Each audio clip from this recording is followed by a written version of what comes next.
رویوں کو تلخ کرنے لگے تو اینٹ کا جواب پتھر سے دینا شروع کر دیا ہے، گالی کا جواب 10 گالیوں سے معاذ اللہ دینا شروع کر دیا۔ اگرچہ کیا معاشرے نے، لیکن اس کا نقصان یہ ہوا ہے کہ دشمنیاں دشمنیوں میں بدلتی چلی جا رہی ہیں، اپنے بیگانے ہوتے چلے جا رہے ہیں، رشتے ناتے ٹوٹنے لگے، دوست بچھڑنے لگے،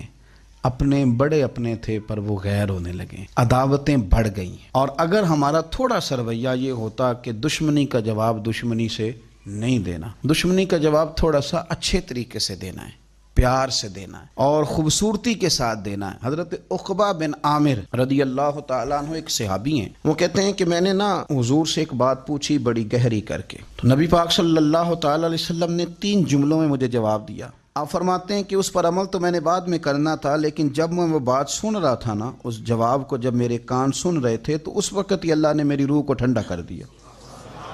اسی وقت ہی میری طبیعت پھولوں کی طرح حشاش بشاش ہو گئی، میرے وجود میں خوبصورتی دوڑنے لگی۔